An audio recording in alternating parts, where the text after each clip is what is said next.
Assim como não se pode contar as estrelas do céu nem as areias do mar, talvez nunca poderemos contar quantas respostas ficarão em aberto dos grandes mistérios do passado, da humanidade e do universo. Hoje vamos fazer as nossas relações do paraíso das coisas estranhas e provocar vocês em mais uma interpretação crítica. Vamos ao vídeo.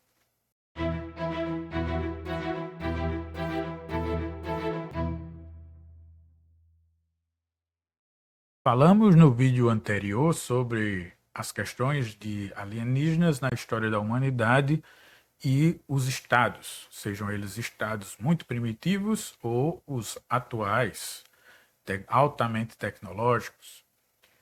Pois bem, ainda fiquei devendo então algumas coisas, e entre elas está o uniforme de um segurança da base de Dulce, base essa que nós falamos no vídeo anterior que você pode conferir.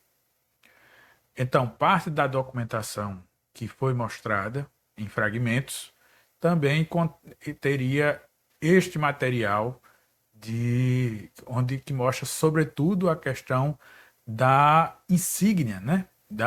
Do símbolo da base de Dulce.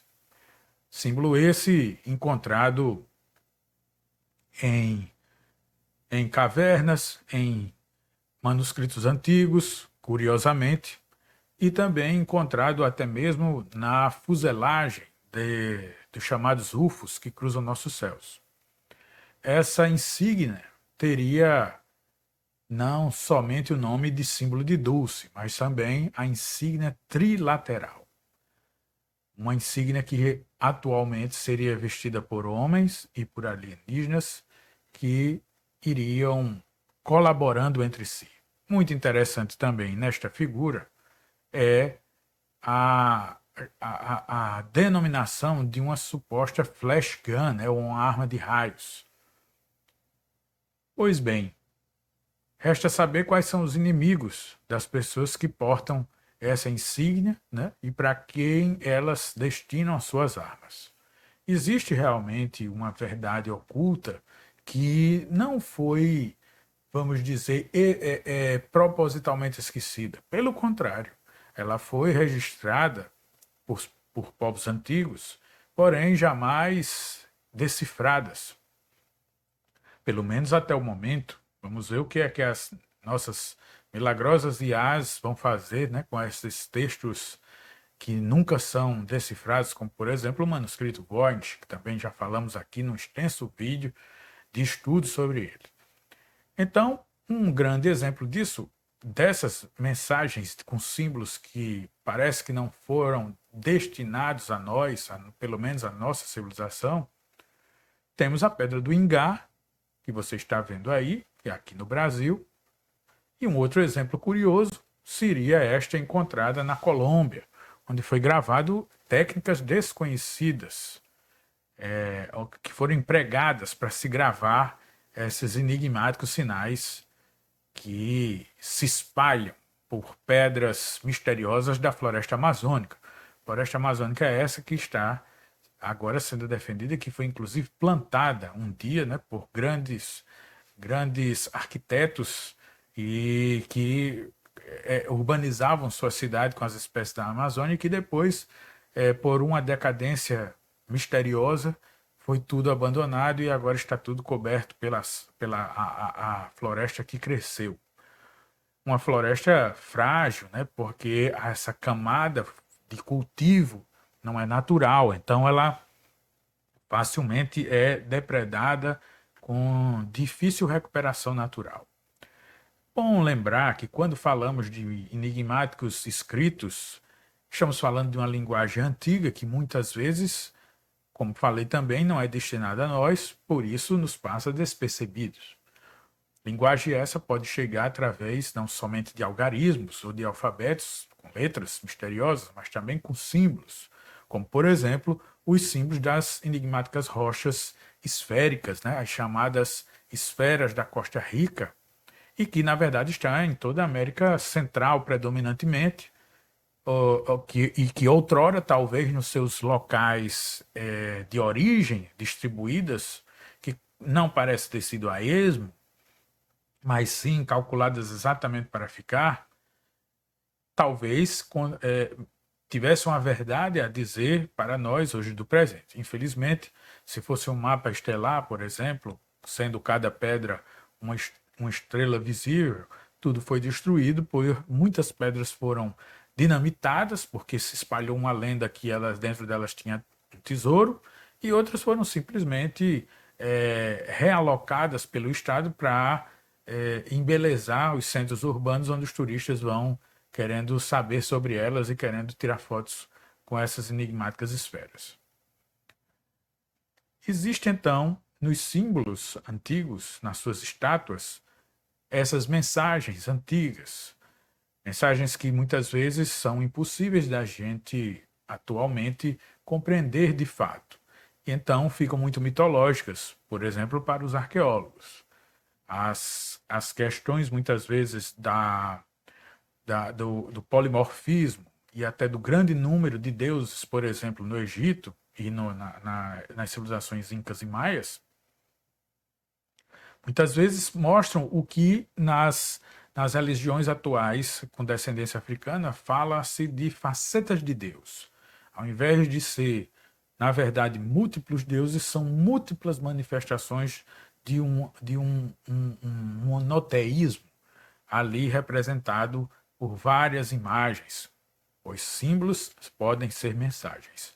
Mensagens como, por exemplo, esta figura muito estranha que foi encontrada na forma dessa estatueta, né? Mostrando uma estranha criatura que visitava talvez a Terra nos primórdios. Veja como os seus ornamentos são ricos, né? A faixa sobre o seu peito, o próprio capacete, que na nossa ignorância, já que ela poderia remontar até mesmo a 12 mil anos, uma data muito curiosa, pois coincide com a grande cataclismo que teria destruído uma civilização ou algumas civilizações globais durante o final da Era do Gelo. Atualmente foi chamada pelos estudiosos arqueólogos como o homem com cabeça de bagre. Talvez a gente seja o cabeça de bagre ou eles sejam os cabeças de bagre quando tentamos interpretar que ela tenha até um aspecto meio metálico, né? Essa questão até de minúcias aqui que parecem como uma saia e que teria sido, mesmo com esses aspectos, algo muito moderno, muito avançado para a questão do que nós temos que se vestir há 12 mil anos. As outras mensagens e símbolos estão por todo o mundo. Existem muitas que vocês podem ver em vários canais, as mais famosas.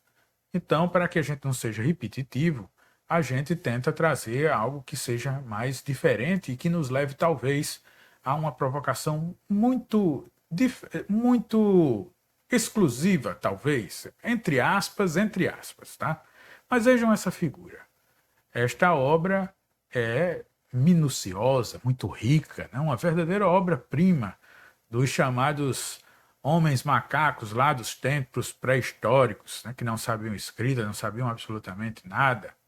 Essa foi gravada numa caverna, a caverna de Norolagia, que é na Austrália. Além de ter assim essa riqueza de detalhes, se a gente observar o que foi representado, poderemos ficar estupefatos. Ela então nos mostraria máquinas voadoras, estranhíssimas criaturas. As máquinas voadoras estão, parece que por toda parte, na região superior. E as estranhíssimas criaturas parecem usar então esses capacetes radiantes, os seus grandes véus ou vestimentas longas, de uma estatura longilínea, que caminham lado a lado. E caminham lado a lado em direção a uma figura mais apagada, que está à direita, uma criatura até que para alguns pode lembrar um inseto, meio humanoide ou bípede, e que parece que está sendo repelida ou então atacada por esse grupo aí de capacetes reluzentes, né, cheio de raios, com uma circunferência no meio, com seus membros finos, ombros largos e aspecto longilíneo, como já falamos.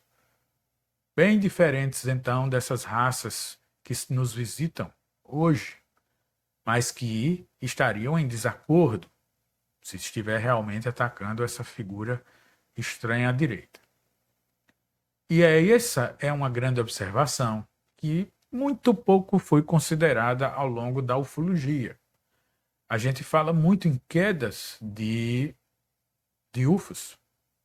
E eu lembro que o saudoso ufólogo Gevaerd falava que, sim, era muito concebível que até mesmo essas avançadíssimas naves, essas avançadíssimas tecnologias fossem falíveis, apresentassem defeitos e caíssem.